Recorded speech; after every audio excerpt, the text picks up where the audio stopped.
Good morning, students. I hope you all are well. So, today we will discuss about our next part of video. In the previous part of video, chapter number 9, that is direct and inverse variation. In the last meeting, in the last video we have already discussed about indirect variation. Now we have to use inverse variation. So let's start our topic, inverse variation. If two quantities x and y vary in such a manner that y is constant and positive, then x and y are said to be in inverse variation. In the other words, x and y in inverse variation, if xy is always constant, this constant is the constant of variation. That means xy is equal to k, or x is equal to k into 1 by y. That means it is in inverse variation. So so how can we find the inverse of x? That means x is equal to 1 by x. It is an inverse variation of x. So if two quantities x and y vary inversely and x1 and y1 are its values at one point, then x1 y1 is equal to k. Similar, x2 y2 are values which x and y assume at second point, then x1 to y2 is equal to k. So it is our first equation and it is our second equation. Now equating both the terms, so the answer is x1 upon x2, y2 upon y1. That means x1 in ratio x2, double proportion y2 ratio y1. That means x1 ratio x2 is equal to y2 is ratio y1. So let's start our next example. First example of this topic: in which of the following tables do x and y show inverse variation? So we have x and y. So firstly we have to check where it is inverse variation. That means we have to multiply x1 with y2 and y2 with y1. That means 2.5 multiply x1 with y1 and y2 with y2, x2 with y2. That means 2.5 multiply 32 and 8 multiply with 10. So it is equal to 80. Next is 10 multiply with 8. It is x1 y1, x2 y2. So how can we use inverse variation? That means x1 multiply with y1 is equal to x2 multiply with y2. So then at 10 multiply 8 is equal to 80. That means 16 multiply 8. Similar, 16 multiply with 5 and 20 multiply 4 is equal to 80. Next, 20 multiply with 4 and 40 multiply 2 is equal to 80. Since the product of x, y in each case is the same, x and y show inverse variation. So in moving to second part, here first one is all are equal to 36, and but rest of the last two terms is equal to 48. Since the product x y in each case is not same, so x and y do not show inverse variation. How can we find inverse variation? That means we have to use the formula x1 multiply y1 and x2 multiply y2. But when we use direct variations to find the direct variation, that it is opposite. That means we have to multiply x1. We have this formula in direct variation: x1 upon y1 is equal to x2 upon y2. That means we have to use x1 multiply with y2 and x2 multiply with y1. But in inverse variation, we have to use the formula x1 multiply with y1 is equal to x2 multiply with y2. That means x1 y2, x2 y2. Here x1 y1, here x1 y1, x2 y2 again. So sorry, here x1 multiply y2, x1 y2 and x2 multiply with y1 in a direct variation and in a inverse variation. So next one is filling the missing entries. We have given we have to find the missing entries. How can we find? Over here we have to use inversely. So we have firstly draw box x y, next is 12 upon 5, next 4 upon y2, next one is x3 upon 6, next 2 upon y4. Here we have x5 upon 3.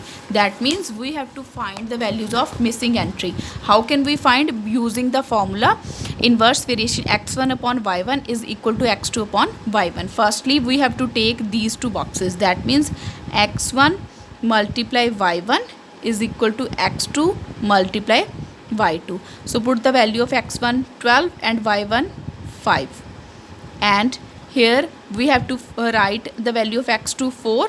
We have to find the value of y2. That means 12 multiply 5 60 is equal to 4 multiply y2. How can we find the value of y2? That means 60 divided by 4, it is 15. So now let's take the next. Here we put the write the value of 15 upon y2. Take the next two boxes. That means 4 upon 15 is equal to x3 upon 6. So 4 multiply 15 is equal to x3 multiply 6. 60 is equal to x3 multiply 6, and x3 is equal to 60 divided by 6. It is 10. So now next we have to take these two boxes. Put the value of x3. It is 10. So when we multiply 10 with 6 is equal to 2 multiply y4. So 10 multiply 6 60 divided by 2 is equal to y4. It is 30. So put the value of y4 30. So moving to next, we have to find the value of x5. That means 2 multiply 30 x4 multiply y4 is equal to x5 multiply 3. 3 2s are 60 divided by 3. That means 20. So the value of x5 is equal to 20. So in this way we can find the values of missing entries. So moving to next example. Example number 7. A school has 8 periods in a day, each of 45-minute duration. How long would each period be if the school has 9 periods in a day, assuming the number of school hours to be the same? Let each period be the x minute duration. Note that more the number of period, lesser will be the duration of each period. So इसमें देखो यहाँ पे inverse variation क्यों use होगा, क्योंकि हमारे पास firstly कितने periods हैं 8 और उसमें टाइम कितना यूज़ होता है 45, but increasing in periods but timing will be same. That means it is inverse variation. One is increase and other is decrease. So the number of periods in the inverse variation with the duration of each period. So number of period is 8 and duration 45, number of periods 9 and duration x. Now we have to cross multiply. That means 9 multiply x is equal to 8 multiply 45. So the value of x is equal to 40. Hence if school has 9 period, each period will be 40 minutes duration. Next is the price of banana is rupee 30 per dozen. Aditya can buy 12 dozen bananas with the amount of money he has. If the price of banana is increased by 10 per dozen, how many dozen bananas can Aditya buy? Let the number of bananas that Aditya can buy at increased price be x dozen. Note that with the same amount of money, more the price of bananas, lesser number of bananas can be bought. That means increase in money but less in quantity. It is also a decrease proportion inverse variation. So the number of banana is in the inverse variation with the price of bananas. Therefore 12 upon x is equal to 40 upon 30. So that means number of bananas 12 and price 30, and number of bananas in dozen x and price in 30 plus 10 is equal to 40, because price is increased by 30 plus 10, it is equal to 40. So 40x is equal to 12 multiply 30. That means x is equal to 12 multiplied 30 divided by 40. Why we divided by 40? Because we have to find the value of x. That's why we have to separate variable. So now cut the 0 with 0 and 4 3s are 12, 3 3s are 9. Hence Aditya can buy 9 dozen bananas when the price of banana is increased by 10 per dozen. So the next one is question number 4. If hostel mess has provisions for 200 students for 30 days, if 100 new students join the hostel, how long will the provision last? Here we have given provision 200 students and number of days 30, and 100 new students join the hostel, how long will the provision last? That means we have to find the number of days. So how can we find? Firstly, we have to draw a box, write number of students and number of days. So first one is 200 student, number of student 200 and days 30 days. And next one is number of new student 200 plus 100, it is equal to 300. And how long will the provision? It is x. That means it is a inverse variation because decreasing in number of days. Why? So we have to we have to use the formula, that means x1 multiply with y1 and x2 multiply with y2. That means 200 multiply 30 is equal to 300 multiply x. So we have to find the value of x. That means number of days, x is equal to 200 multiply 30 divided by 300. Cut the 2 zeros with 2 0 and 3 with 3. It is 1. So 10 multiply 2 is equal to 20. So the number of days is 20. That means increasing in students but decreasing in number of days. That's why it is a inverse variation. Increase in one and decrease in another.